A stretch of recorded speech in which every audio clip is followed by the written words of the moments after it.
I couldn't get my finger under the beer. Cheers. Epic fail. First beer, Taylor? Yeah, apparently. I'm not even pouring mine into a glass, so you can't make fun of me this time. Ladies and gentlemen, welcome back to your not so regularly scheduled episode of Louder Than the Fridge. We were supposed to have 2 episodes out. Yeah.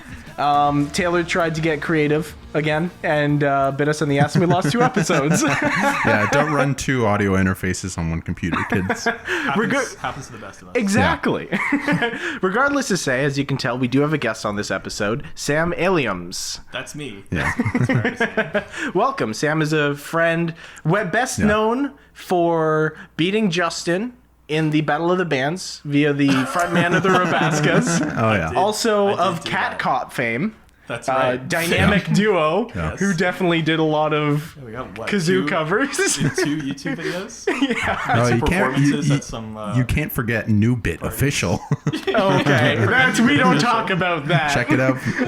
some good bits. It in is taken offline. It is private. Anyway, It looks much better now. Also. Sam is joining us today. You have a new album coming out, which I'm very pumped for. Listen to that. And we're glad to have you here. Thank you so much. Yeah.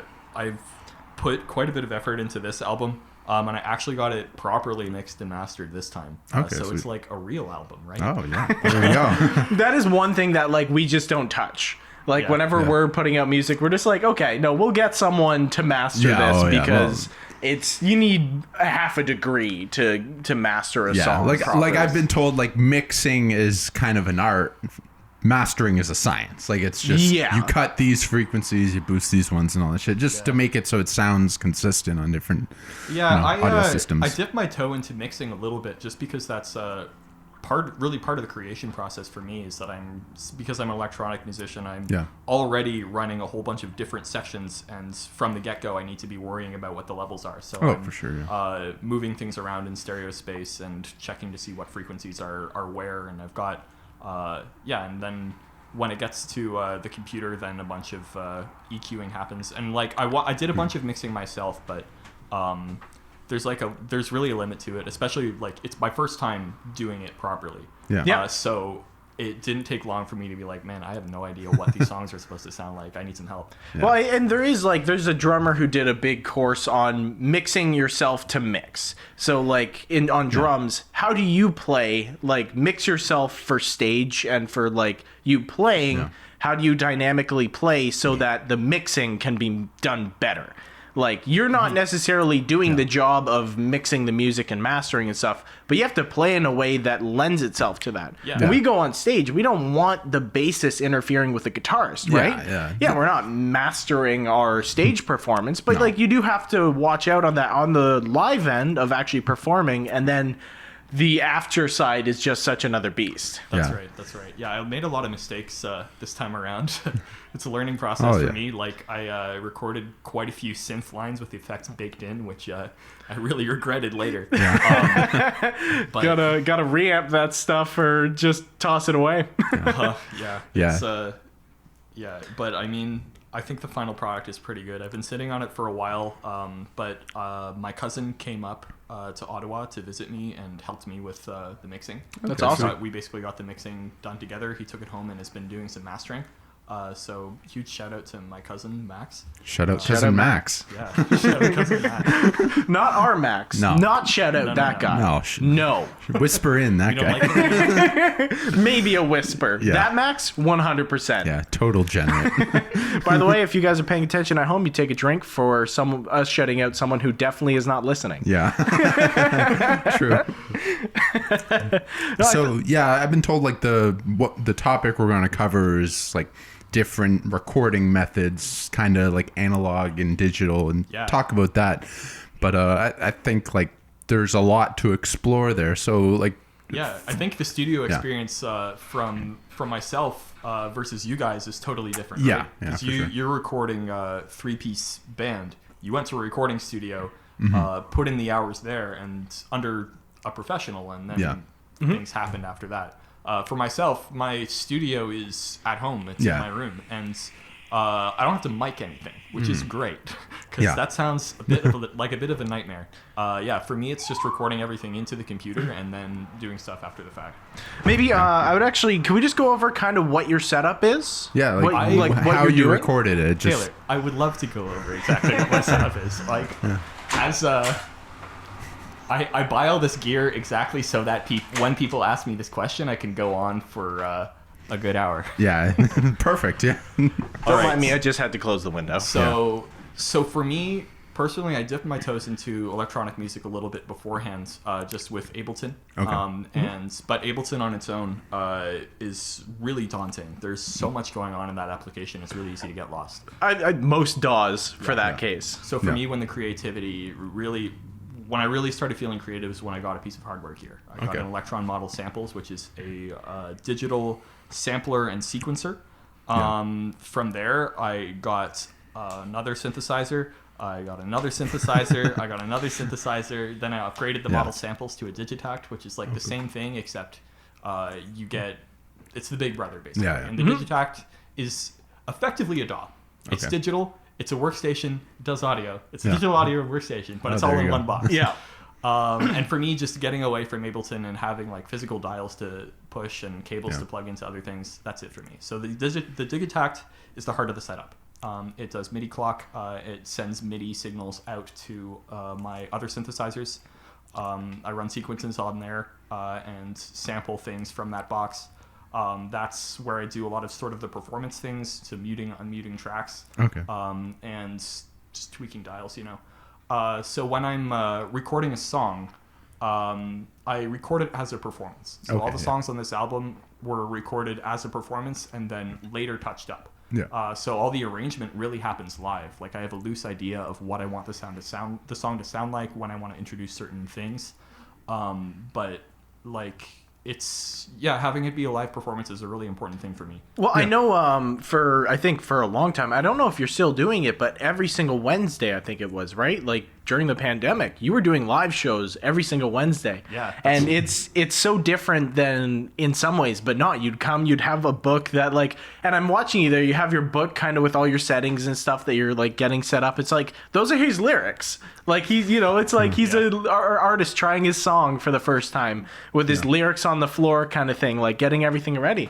And you kind of trial by fired yourself by like, I'm learning this. This is something, because you started at the beginning of the pandemic, That's I believe. Right, yeah. I started last April, I believe. And, I always say to maybe a traditional musician, like, the best thing you can do is play with other people. That'll really get you do that. And I'm sure you can work with other people, but playing with other people, doing what you're doing is not the same thing, right? Yeah. Unless you're just kind of a small part of what's happening. But being a main player, doing what you're doing, I guess the trial by fire is just... let me put on a live show every single week. Exactly. Like I was having so much fun with it, and all I wanted to do was show it to other people. And it's like, well, I mean, everyone's stuck at home with the pandemic. I want to show people this stuff. I've streamed some things before. Why not give it a shot? And then it became a regular thing. I do it as often as I can. Sometimes a concussion gets in the way. Like I just don't feel well enough to do it. I don't think anyone can blame you for that. Valid excuse for sure. This week I won't be able to do one either, just because I've been working on masters for the album during the week. I don't really have any finished stuff to show off. But that's doing that regularly has been really great for me. I mean, I've gotten a lot of good feedback from it. I've watched a lot of videos of people sort of doing what I'm doing, and I think it's kind of fun to watch to see someone doing this. I mean, hey, me and Justin sit inside most of the day watching like other people play music on YouTube, right? Like that's what you do. You look at other people. Oh, what are they doing? Do they have something I like that I can take from this and that kind of stuff? Like, music is just one big learning process, right? Yeah. And I mean, for me, sort of the goal with all this this stuff has been performing. Like, I do want to record music and put it out into the world, but I think the thing that I have unique over a lot of other electronic musicians is that I can actually perform my songs. Like, I know the common criticism of electronic music is you just sort of hit play on a MacBook and tell the crowd to fucking jump. And I don't really want to be that. No, that's very fascinating because, in the past I kind of dismissed, the digital recording side of things. And I some of those criticisms that I had back then, I still do, but like I've really opened my eyes to a lot of stuff. Like it's just a different thing.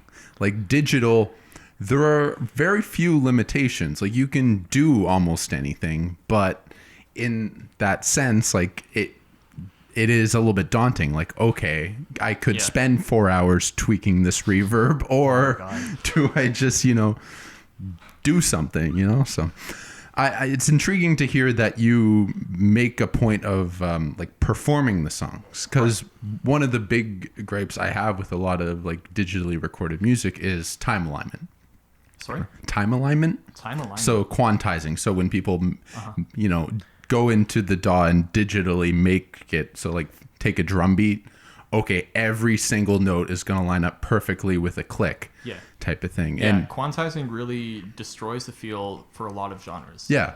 However, for some, it's the entire point of it. Yeah, absolutely. Yeah. There's actually this cool bleed over happening now, and I went and I found the song again today because I was thinking of it. It's Fold You Up Like a Blanket by Enjoy featuring the drums. Not that you guys should recognize that name, but what they do is kind of blending what the big gripe that a lot of people have out of digital is it's all time aligned. There's no feel to it. There's no feel, right? Yeah. You have some bands like Daft Punk that'll put real drummers on their music and stuff and kind of get around it that way, or like, people add swing to it, but it's very robotic and stuff. These guys actually get a guy to play a drum pad and live off the floor of the drum pad. An 808 drum pad to the music. So I was listening to it the first time, just like, this doesn't sound time aligned. And I went and I looked into it a bit. It's like, no, they actually are putting the human touch back into the biggest complaint that rock people and like, traditional musicians would have with that of like, oh, it's time aligned. No, it's not. They're having a human error introduced into something that there usually isn't, which is really cool and adds a lot of feel to it. Yeah, I think so. And I think like without going out of your way to do something like that, digital music doesn't align itself necessarily with that kind of process. Like a lot of people will punch it in MIDI. Well, unless you have a physical MIDI controller, the only way to do it is line it up with the beat. Yeah, exactly. That's true. If you want to try to move it, you can, but then you're not really getting that natural human rhythm aspect to it. Yeah, I think it's funny that in Ableton, like you can take a MIDI sequence and go into it and just highlight it all and right click and humanize it. Yeah. It just sort of offsets everything just a tiny bit. Can I just get you to move closer to the mic? Oh yeah, of course. No, I played around with a like free demo of Easy Drummer. There was no, like, I walk in after walking Kygo and I just look over at the computer and I see Justin with Easy Drummer pulled up. I'm just like, are you kidding me? Yeah. I felt like a wife that just walked in on a cheating husband. What is Easy Drummer? It's like a MIDI package, MIDI drums essentially. So like you type in MIDI drums and it will play like kind of more focused around like traditional drum sounds. So, and of course, the first thing like a drum machine, right? So that you can exactly. Yeah, it's a drum machine putting honest drummers out of jobs. Yeah. Honestly, yeah. Dan Bezos and his automation. Yeah, no, like I was using it just to like play around with and do demos. I would never like want to put that on a Of course, record. the first thing you coded was a Van Halen beat too. It was just a fast shuffle. It wasn't a Van Halen beat, but that style of thing. Yeah. I think When the Levee Breaks really sounds better quantized in MIDI. I mean, Rick Beato did a video doing that exactly, and it sounds awful. Yeah, and like recently coming back to the Van Halen thing, someone, I think it was like last week, quantized Running with the Devil by Van Halen, like all of it, guitar solo, guitar, drums, and like, it sucks. And like I've seen Hendrix quantized a couple of times, or more specifically Hendrix Experience. Yeah. And those guys don't even stick to like the correct time. Yeah, like they don't stay in time. They don't stick to a tempo. It drifts all over the place. Exactly, right? and that plays to the music. That's the human element. That's this is kind of a lower feel part, so we're going to slow it down a bit, and then going back up into energetic, you speed it up a bit. That's true. And like when you have a bunch of humans in a room playing the music, you don't even need to give direction necessarily. Like it's just sort of you can go off the feel. Exactly. Now, when you're performing, like I'm just guessing. I unfortunately haven't seen any of the live streams or anything. But like, do you use like loops and kind of like time-based loops? That's exactly right, and it definitely does affect the kind of music that I make. The music I make is very electronic. It's really based around hardware. I'm not really trying to pretend to be like any other kind of thing. I don't want to like emulate a rock band. It'll sound bad, right? Yeah. So everything really is time clocked. Like I'll make a sequence sometimes that's not necessarily in that if I really want like a nice sounding melody, you know. Yeah. But yeah, everything is time clocked and based on loops. So the Digitact is it's a looper. It's a 64 step sequencer. So it goes through 64 steps and then it goes back. But like you've got a lot of play within that. But it is a restriction, and it's an important restriction, and it does affect the way I make music. Yeah, I think one thing within that is because there's still the performance aspect to it, like you still have a role in that. Like it's, like you said, it's not just pressing play. For sure, yeah. Like, again, I'm imagining kind of similar vibes like Mark Ribiera. Do you know him? Oh, yeah, I know Mark Ribiera. Yeah, it's fun to watch him make his stuff and watch him build it up real time. Yeah. And I think from what I've seen of you, you do something similar. You kind of start at zero, right? Like when you go and you're, I'm going to play this piece, you're not like loading up all your banks, and maybe you have some samples and stuff that you use, but it's not like, okay, I have all the drums coded, I have all this coded, I have all this coded, I'm just going to click buttons sequencing them, right? Yeah. I mean, when I'm doing a performance live, usually it's like on my weekly shows, usually it's a mix of things. Like I've got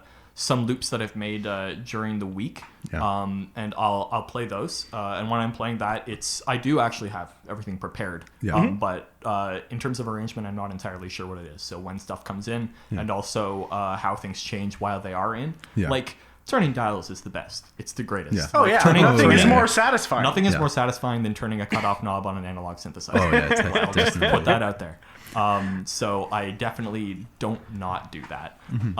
But I find it a ton of fun to also think I want to make music that sounds like this and start from zero and do that. I mean, I don't think it's very fun for an audience to hear you scrolling through samples trying to find the sound that you want. That's true. So I think doing some work ahead of time really pays off. But it's really exciting to see music happen in real time. Yeah, that's really it, right? For sure. And I think like, you know, this might sound a little corny, but there is something cool to see too of like what you've done since your first Twitch live show that I watched compared to like now this new single that you put out. Like you've stepped up a whole I mean, crap ton, right? Yeah, like I used to just record all my things live. Yeah, my previous album Truth in Orbit on Spotify, you can stream it now. Check it out. Truth in Orbit, Sam Aleums. Yeah, that one I recorded everything into a single audio track.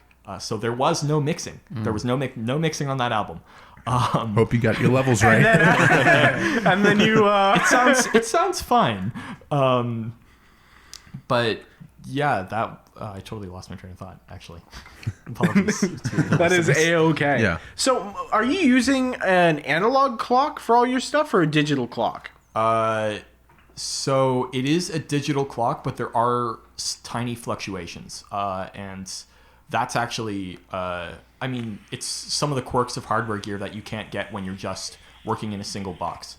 You get interactions between things that you didn't expect. Usually those interactions are, it doesn't work and I don't know why.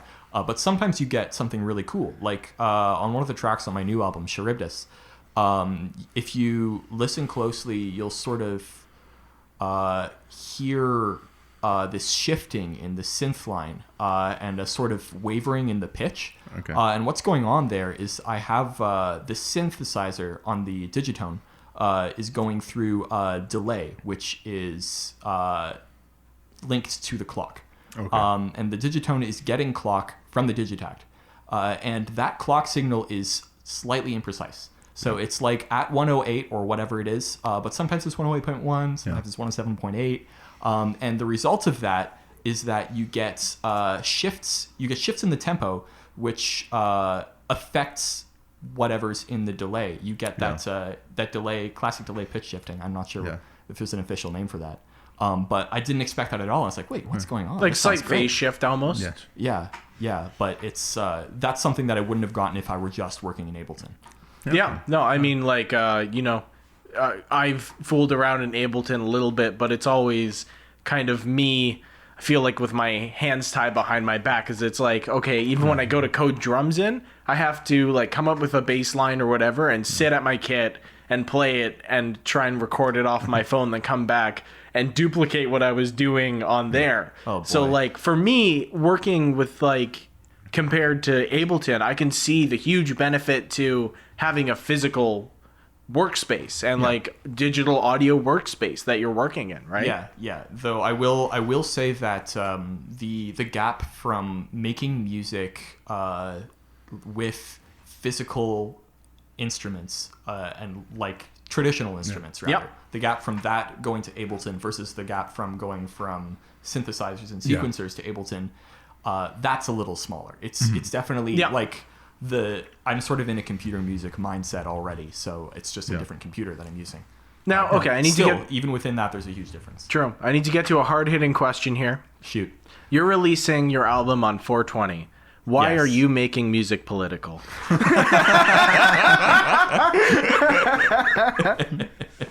Great question, Tony. Hey, it's legal now. Because I man. smoke weed. That's why I'm here, for the important questions. Now, I'm intrigued by the whole point of like the delay kind of, mismatch that you were talking about. Because like before we started recording, Sam's sitting right next to my guitar pedal board. Yeah. So you were kind of asking about some of my pedals. And I have a delay pedal on there that I got, I think like two years ago, roughly now. And like, I love it. I've had a lot of fun. And like, I use it a lot when Taylor and I are jamming with people and stuff. And kind of one of the fun things is I put it on and, while we're jamming and make it a part of the riff. Oh, yeah. It does have like similar challenges to what you're talking about where, if I'm playing with Taylor, like Taylor's a great drummer. It's not a metronome. Yeah. So like sometimes... Which is good. I'm glad to. Yeah, it's good. Thank you. It'd make for a pretty terrible podcast. Just like, Taylor, what do you have to say? Click, click, click. Right on, This my is why man. we have Justin on the podcast. But anyway, yeah. So like it gets kind of interesting where, I'm playing something and, I'm playing into the delay rhythm and then like either I fall off or Taylor falls off and it all kind of gets a little fucked up. Well, but I mean, if the tempo of the song is set by the delay, now it's not like, when we play together and we're playing with Phil, playing with someone else, someone always kind of has the rhythm in their pocket, right? They are the tempo setter. Sometimes it's you. Sometimes it's me. Sometimes it could be a bassist or Max or whatever it is. Yeah, and sometimes it shifts in the middle of a song. Yeah, exactly. for sure. And you're reading each other to see like, oh, everyone's we're going to this exciting part. Everyone's kind of speeding up a bit. Okay, I'll match it. That kind of stuff. But when the delay is the tempo setter, It's blind. it's blind, right? Exactly. Yeah. So if we start to speed up a bit, now all of a sudden Where the Streets Have No Name sounds like a garbage pile, right? Like, and I think it brings about a whole new like set of challenges similar to like, oh, if you're playing in a band, you have to have great feel. Well, if you're playing to delay, like you have to have great feel, and it's kind of an unnatural thing. Like we're saying, delays are very unforgiving. It's this is when the note happens, right? So that's right.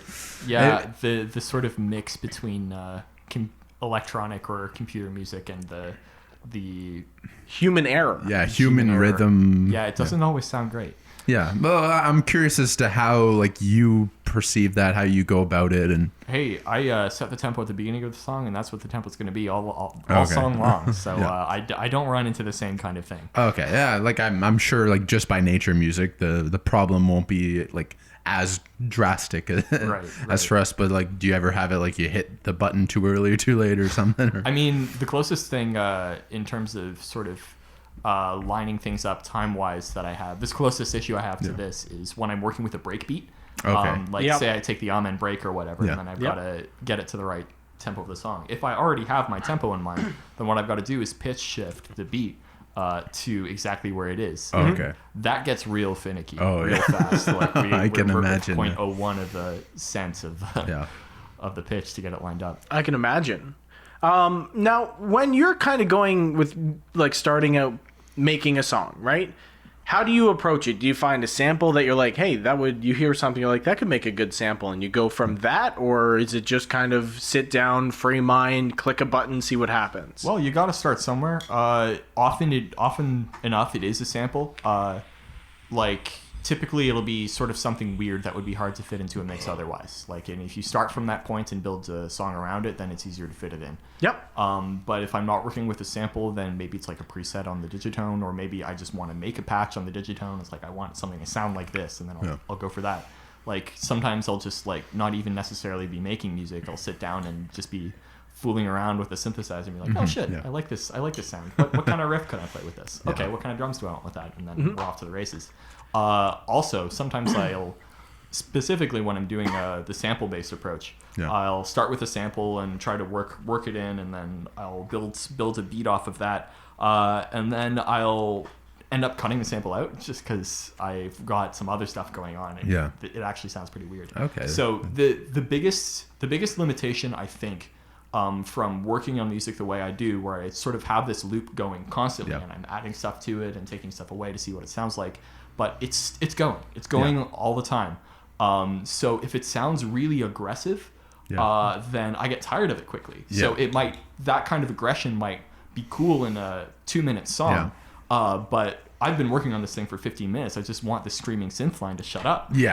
So more often than not, it gets cut. So my music tends towards the more, I guess, chill side, just because I can't handle those aggressive sounds forever. I would imagine an inherent part of like making music that way in that style of music is it kind of lends itself to more like kind of progressive changes in dynamics. Whereas, you know, like if we're playing with a band, you go dun dun dun dun, a lot easier. You know, well, I mean, in the project that we're not talking about yet, that you're talking about now, that I'm talking about right now, you know, we have this very like chill kind of beach vibe start to a song, and those hits that end up going into something bigger, which for you means like you have this thing and then you have to quickly run around your setup and change every little thing without having to hear it first to come in with everything hard hitting all at once, right? Yeah, because I'm a one-man band, right? Like, if I want to make a big change happen, that's going to require a lot of work on my part. So you're right, it does tend to be a sort of more gradual change, which lends itself also conveniently to like 14-minute jams. Which personally I like. I don't know if my listeners have the patience for all that, but we have that trouble too when we're playing shows. Okay, Justin, you've been soloing for 6 minutes. Let's keep it going. I got more passion. I gotta let it out. Now, all right, Justin, you've been letting out your passion for 5 minutes now. Hard-hitting question number 2. How sick are you of hearing people describe your music as A, ambient, and B, cinematic? I have gotten ambient a lot. Cinematic, not so much. Okay, fair. But like, yeah, I've definitely had some friends be like I post a song that is an ambient song. They're like, hey, here's an ambient song, and then someone else says, oh, I thought all your music was ambient. I was like, man, that one hurts. I mean, that's a group encompassing thing, right? It's like saying hard rock for every. Yeah. For some people, electronic music without vocals is ambient. Yeah. Which Daft Punk would like to disagree with you. A lot of people disagree. RIP one time. Dude, our shout out episode got destroyed. Rest in peace, Daft Punk. We never got to say it. I don't remember even talking about them during that. They blew up Daft Punk. Look what they did to my boy. They were just like, you're finished. I would say pour one out, but I don't want to clean that up. So you kind of are also in this weird space because you're not EDM, right? Yeah, definitely. And that is what people think when they think electronic live show. Is EDM or rave or something like that. So what kind of people are you going to be looking to play with when you go and do a live show? Do you want to be with playing before a traditional band, after this kind of band? Do you want to find other people that are doing what you're doing? Like, that's a great question, Taylor. I actually haven't given that one too much thought. I think actually I have a bit more flexibility in terms of who I can pair with than someone who's like an EDM DJ. Yeah, because they're going to be playing. They're going to be playing at a dance club. Yeah, they're not going to be playing EDM at your DJs. Local bar. Exactly. Yeah. Whereas I think that myself with my, I've got a sort of more intimate setup than that, I guess. I can play with a number of artists like dream pop. I could go for. Yep, shoegaze, that kind of stuff. Yeah, basically anybody with a pedal board, I think I could play. Fair. Okay, yeah. Right. Do you have like I know we have a bunch of bars around Ottawa and stuff. Is there like any venues in mind that I'd like to play at? That's more what I'm asking. Definitely. And then I think Black Squirrel is a place that I could go for. Black Squirrel, Happy Goat. Actually, just coffee shops. Just coffee shops? Hey, look, coffee shops after hours, they can serve alcohol now. So like, can they? Yeah, they can. Yeah, I mean, there's quite a few coffee shops that like also sell beer and that have space for doing live shows, and like that. I think the sort of smaller area is where I'd like to go, at least to start out. Yeah, I mean, like fair. Veritone started out like Cafe Nostalgica, which is a kind of a coffee shop that sells beer. Yeah, that's right. They have a campus, stage. Yeah. Anyone who can fit on the stage can play there. I do want to talk about what it was like to deal with me as a band member in the Rabascas. Hey, I mean, you're the reason that we sounded as good as we did. So credit to you. We would always kind of throw together a band for this Battle of the Bands. We've talked about it before. We would also throw it together. We'd always win also. No big deal. No big deal. I'll just point out we only first time we didn't know it was a competition. We just went in to kick ass. Second time did not know how the voting worked at all. Okay, so we would throw this together, and I am a little bit of a control freak, and it was mostly because not necessarily you, but people wouldn't practice. One guitarist in particular wouldn't practice, and it would just whispering guitarist who doesn't practice. We know for sure. Like if someone comes to practice and doesn't practice, they're not pulling their weight, and it makes you feel bad that you did, or like that. Yeah, and it's obvious to everyone. Doesn't make me feel bad. Should make them feel bad. Sorry, I'm just trying to fix my computer battery. Yeah. But I made you guys play our entire set at like quarter speed, and if anyone screwed up, we had to redo it. And it took us like an hour and 15 minutes to go through 2 or 3 songs.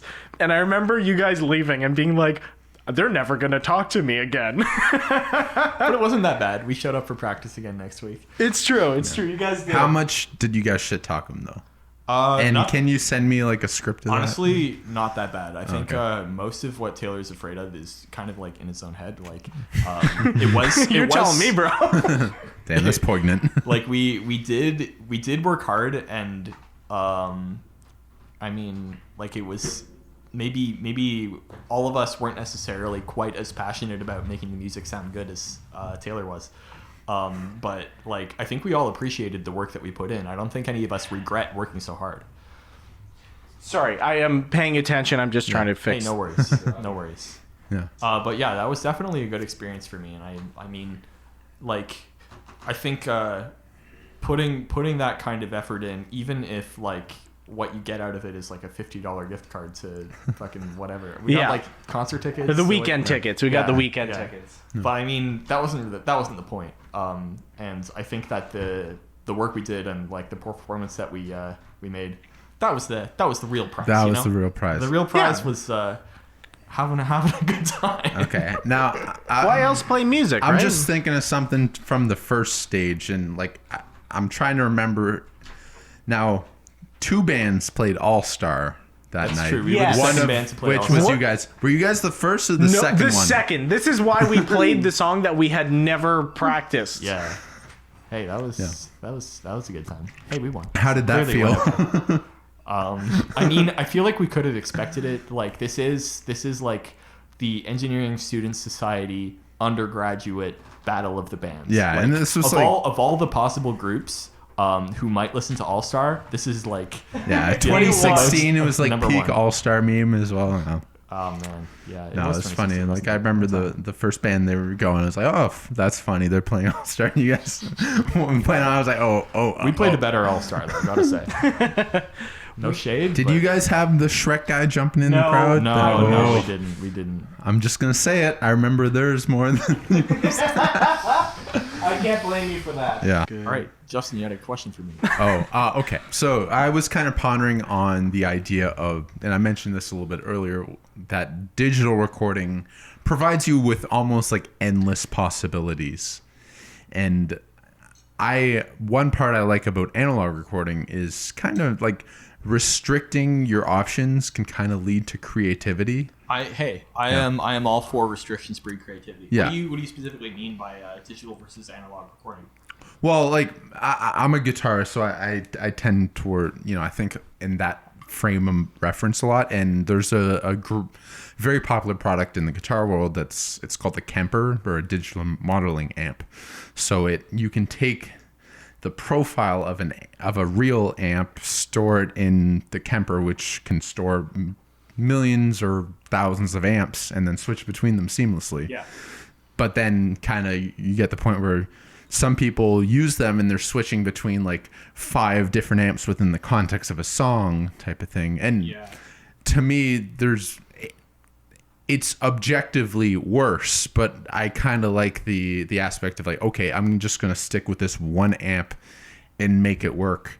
And then there's other aspects in music that are kind of done like that. Like one example to me is Josh Homme from Queens of Stone Age. He's talked about in his guitar playing, he'll like use a normal scale, but omit a few notes and say, okay, I have to use these, and how that limitation breeds creativity. Yeah.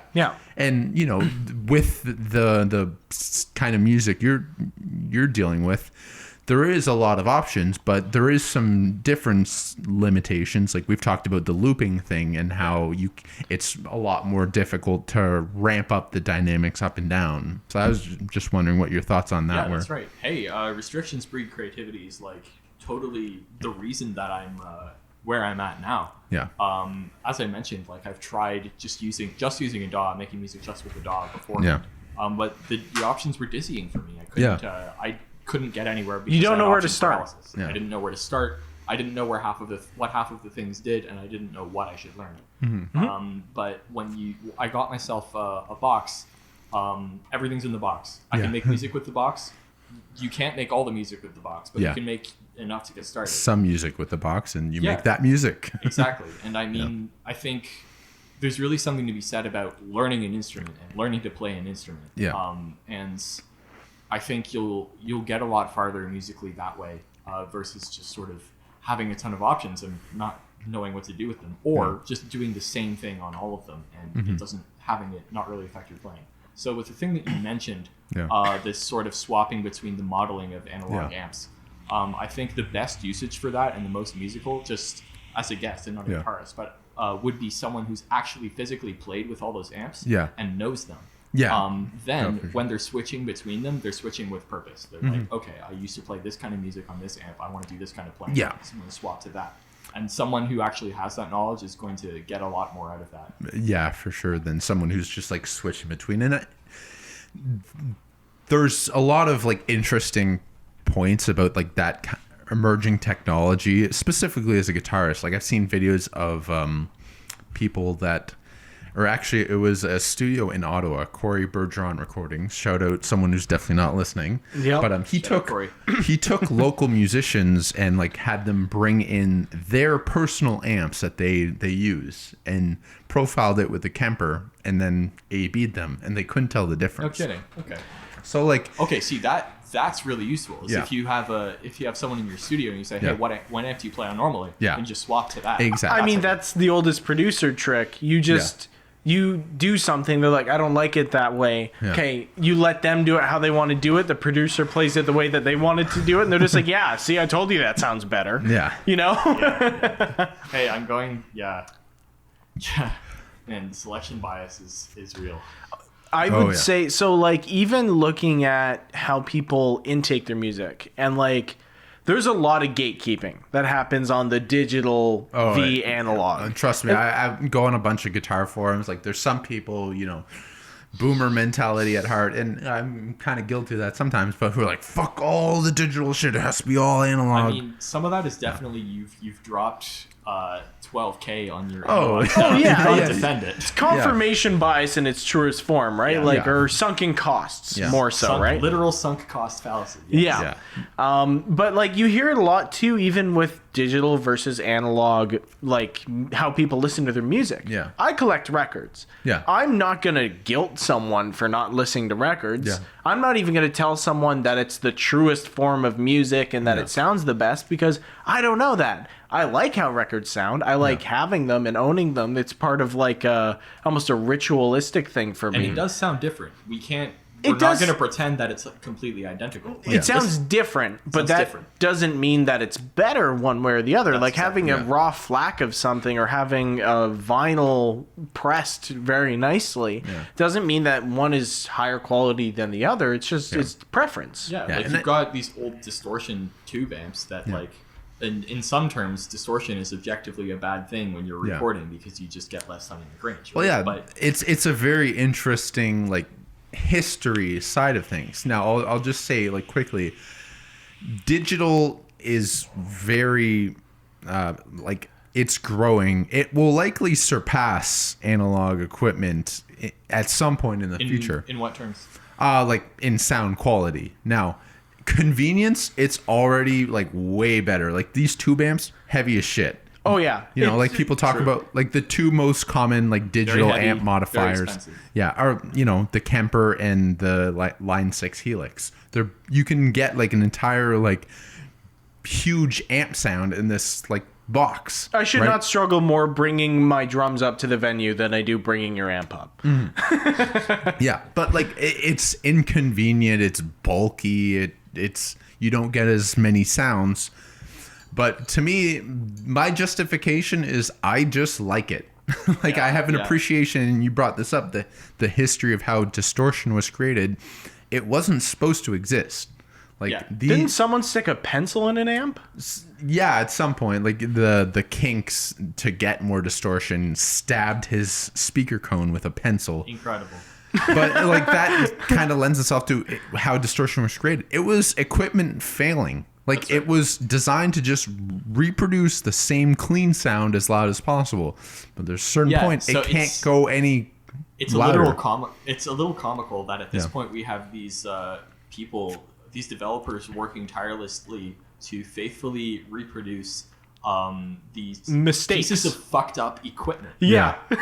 Fucked up analog equipment. We want it in high fidelity. Yeah, well, it's kind of hilarious, like for guitar players, because like tubes used to be used instead of transistors back, in the stereos. 40s, 50s, in stereos.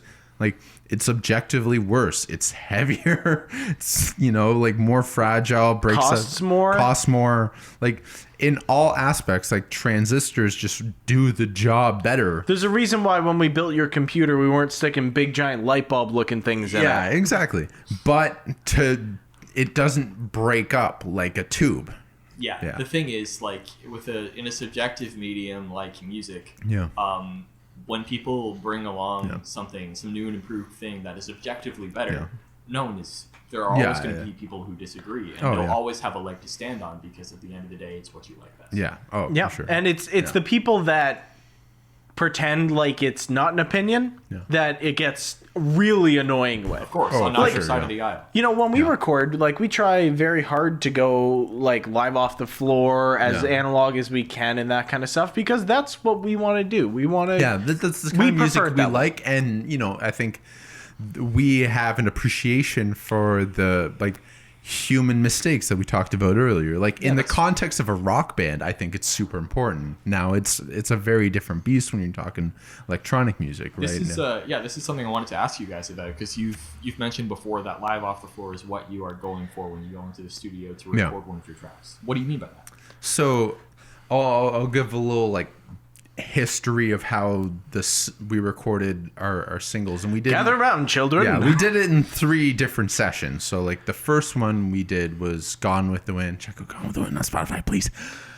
And for that, we as if we don't shove our music at the beginning and end of every episode. Exactly. Endless promo. But yeah, for that we recorded a scratch track, so it was just me playing the guitar and singing, and then we recorded the drums.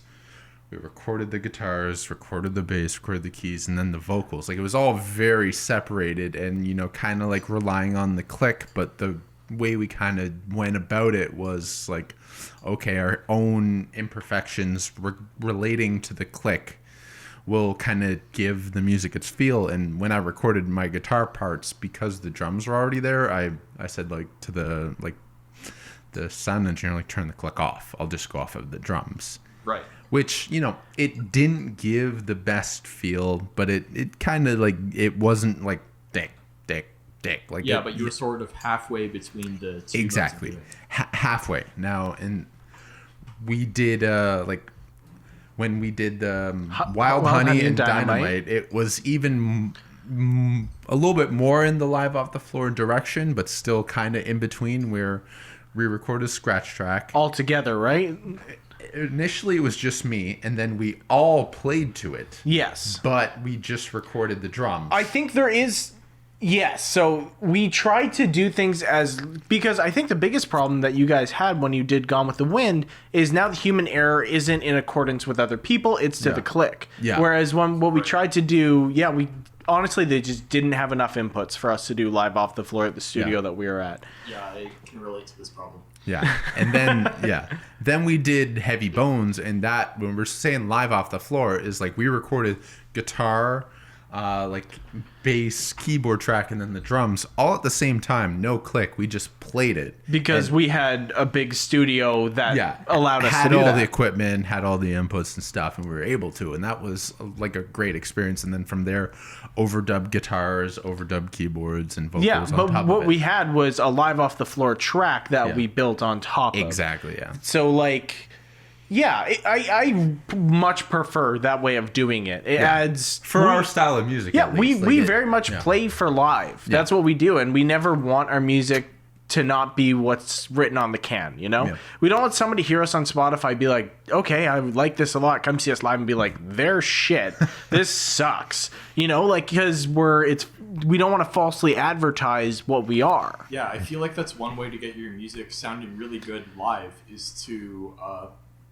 play studio quality live, right? Yeah. Like if you're recording live off the floor, you are sort of forced to achieve a certain level of performance when you're playing the song because that's what's going to be on the recording. There's not going to be any going back and redoing certain parts. I mean, like there is, but And honestly, for the baseline. Nothing makes you practice more than, hey, Taylor, in a week we're doing live off the floor recording. Nothing will make you practice more than that. Well, like that's one thing that I found, like through all these different sessions, like us going through the recording process, like in the end, it helped the song out live, even like, just because we like went through all the practicing and like getting to know it better and hearing it so much. Yeah, this is where there's a big difference between you guys and how I make music. Yeah. You guys are a band, so when you were a band, R.I.P. We have some stuff in the works. Don't worry. When you're working on a track and getting it as good as possible, that's an effort between everybody. Yeah. But for me, when I'm working on a track and getting it as good as possible, there are a couple ways of doing that. It could be just me recording all the parts and going to the studio and putting it together, or it's me learning to perform everything properly. Yeah. I think for me that's something that's made my live music sound better. Is that it's that's how hard I have to work for the recordings. Yeah. No, and like, you know, there is something to be said too. Like, you know, when you and Phil are jamming, I can tell when you're going to change to a different part and what energy you're going to. And I don't think we would have gotten that if not for like preparing for shows or preparing for going and recording studio, Heavy Bones and that kind of stuff. Yeah. This is something that is kind of lonely with what you're doing. And Justin, you encountered this problem last year where you had felt like you had plateaued. It was when I was gone for a while and we weren't playing together. And as you said, like, yeah, man, I can't write. And I said, yeah, you've been sitting alone and trying to do it yourself. Like, you obviously, like, how many songs have we come up with me and you just kind of jamming? Or, like, me, you, and someone else just jamming, right? We've written quite a few songs that way. That's how most of them come along. Mm-hmm. Yeah, but you are all on your own. It's true. Yeah. That is very impressive to me because you don't have someone that you're in the room jamming with, I assume. I don't know. Yeah, I mean, I've got robots. You can ask other people's opinions, but it's not like they know exactly what you're doing or are having the feel or part of that process to bounce that off of. I feel like a lot of musicians have been put in this position in the past year. Yeah. That you can't go out to a jam session anymore because there's a lockdown. Yeah. So I mean, I started off on the solo making music on my own with robots. It works out. I can definitely make some good stuff. I can come up with some creativity on my own. Yeah. I did get to do some jamming with my cousin though. When he came by, we came up with we cooked up a few beats. Okay. And it was a totally different experience. Really great. Really looking forward to being able to do some of that stuff again. Yeah, making music with someone else is a totally different thing. And actually, because I'm so used to making it on my own, some parts of it don't work quite as well. Because for me, music is highly technical in a way that it's not for like a guitarist. For me, like in a different way. Yeah. Like a lot of my ability to make music comes from just sort of knowledge less than sort of technical skill. Like I know exactly what dials to turn to make it sound slightly different. And someone else who's with me doesn't know my equipment and might not know how that works. And like usually like I have a drum track and I'll make a drum track, but if someone else is doing the drums, like I'm not exactly sure how I'm going to sync my stuff with other people. Like just on a pure level, like I'm working at 118 BPM. How about everyone else? I don't know. They're playing something close to that. They're playing whatever the song needs. Yeah, and when you're like dealing with loops, like if you're playing a 118 and someone else is playing a 119, suddenly you've got issues, right? Yeah, exactly. Like the computer is very unforgiving. No, and you said there like you're looking at the technical thing, but like that is kind of the learning process. Like there are very much parallels between normal instruments and what you're doing, right? Like when we learned our instruments, like it's not okay, Taylor, go play this song. It's no, this is how you hold a drumstick, this is how you do that, and here Justin, here are your scales and that kind of stuff. Yeah, my button pushing technique is definitely improved. It's more of a flick at this point. Do you do like stiff finger or floppy finger? No, but there is that learning process, right? And I mean, like you joke, but I actually do practice my knob finger. That's good. I mean, I guess so. Listen, don't talk full body experience. Don't talk about how you manipulate your knob on here. This is a PG-13 podcast. But no, I have a lot of respect for the way you're approaching it. Like, I'm not traditionally an electronic music listener, but if more people did it the way where you're trying to, distill it into a performance, I'd be a lot more interested. Thanks, Justin. And I listened to your single today, and like I enjoyed it. As I said, it's not the type of music I normally listen to, but yeah, I enjoyed it, and I'm excited to hear more. Good. I'm really glad to hear it. Yeah, I was actually a little nervous when my cousin came up because he's a jazz musician, like a professional jazz musician. He has a degree in jazz music. Different worlds. Yes. Totally different worlds. So sure. I was like worried that he'd come up and be like, this guy's not a real musician. He doesn't even know how to hold a trumpet right.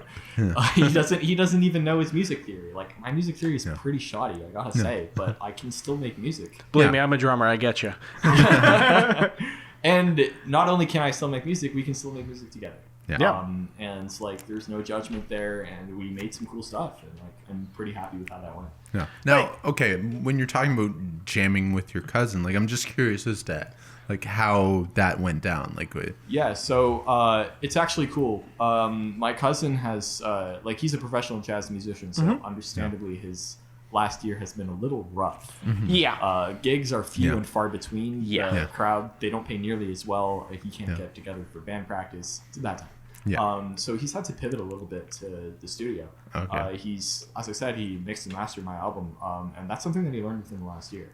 He just like really sat down in front of Ableton and figured out how to do it on his own. So he was coming to computer music from that point. And myself, that's like I'm roughly at the same point as he is in terms of our skill at manipulating Ableton Live.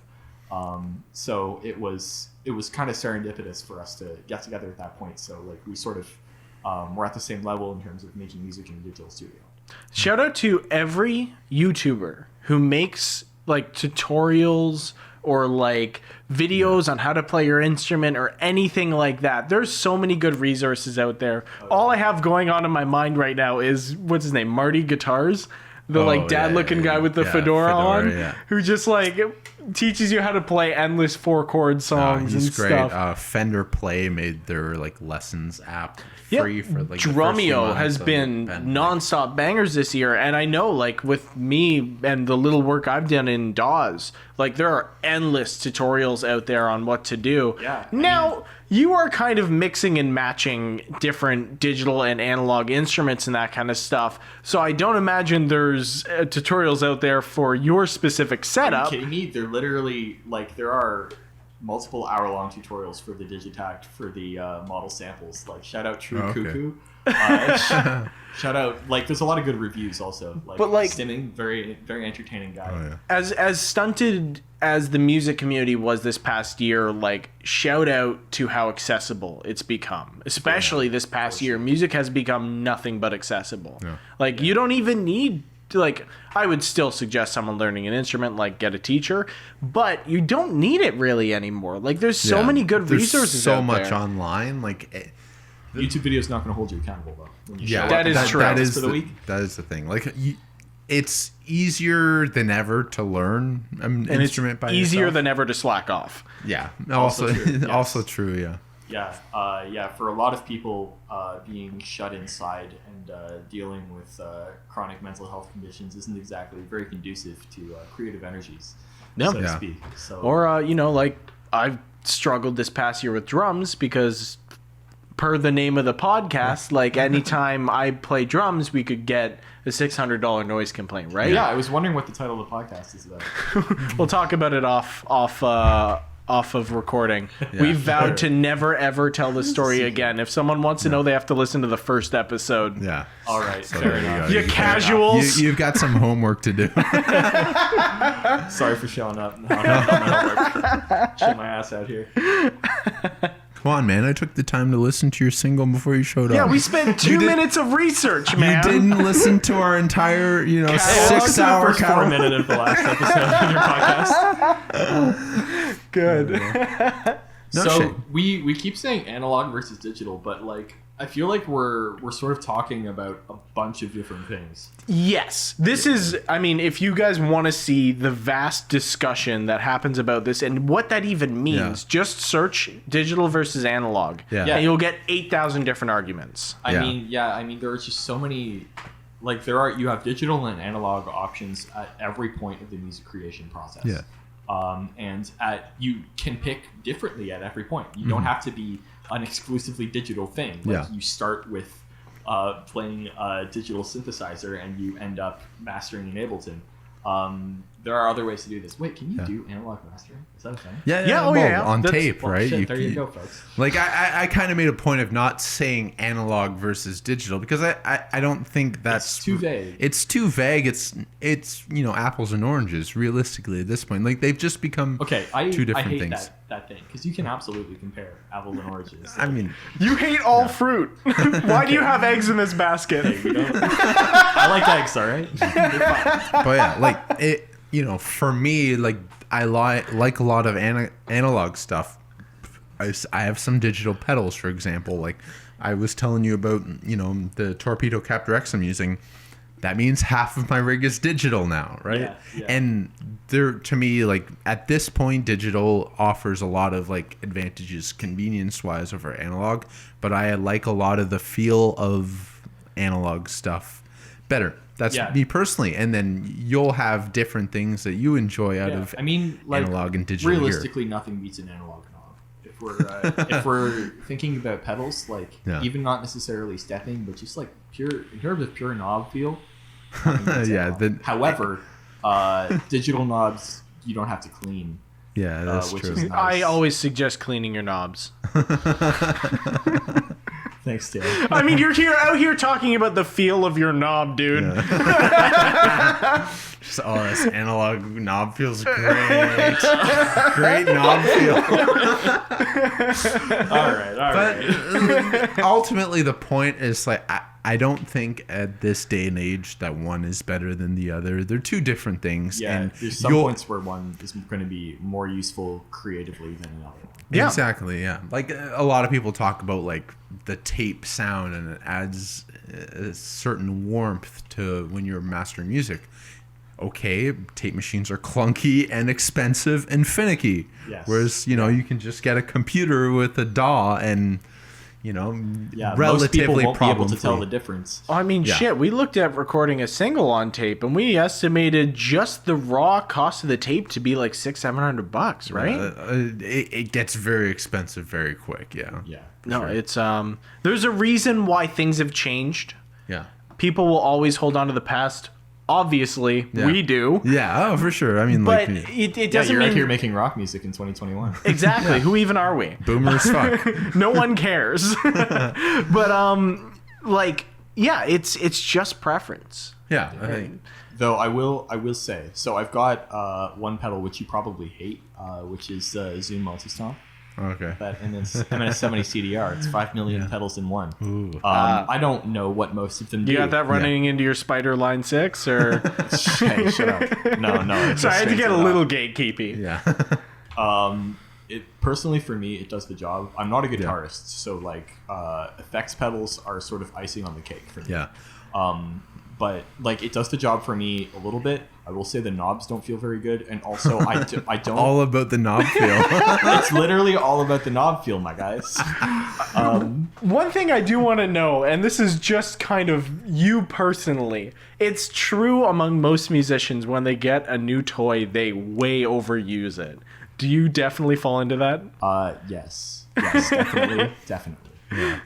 I got a drum machine a while ago, and it's got a great feature. I got the Arturia Drum Brute Impact, and it's got a beat repeat.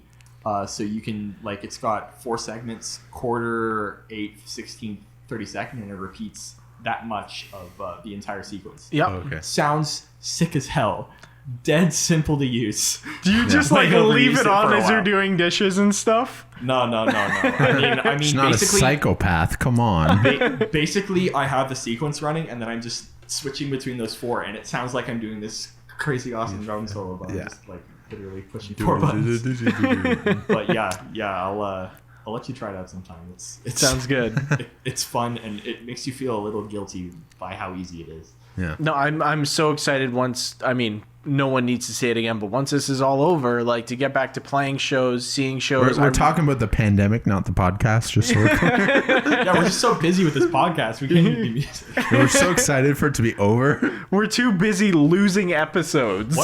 Honestly, I'm a 25-year-old white man. What are the odds that this is the first podcast I've been on? Honestly, how do you not already have one? How do I already not have? New bit official. I haven't checked recently. I might actually have a podcast. Oh, okay, Like, yeah. new these bit things kinda official. sneak up on me. Sleep podcasting again? Yeah, like, you wake up New and bit it's like, official. oh shit, I got 40 subscribers on Anchor FM. Dang, how'd And that all happen? of them are mad at me.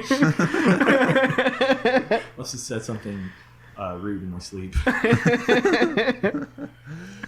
Well, I don't know about you guys. This feels like a good place to stop. So I think, to sum up the episode, we talked a lot about analog and digital, a lot of great stuff to both, and it was very interesting hearing how you approach music as a primarily electronic musician as opposed to us. I mean, it's always great to hear different perspectives. And to sum it up, check out Sam Aleums. Yeah, can you?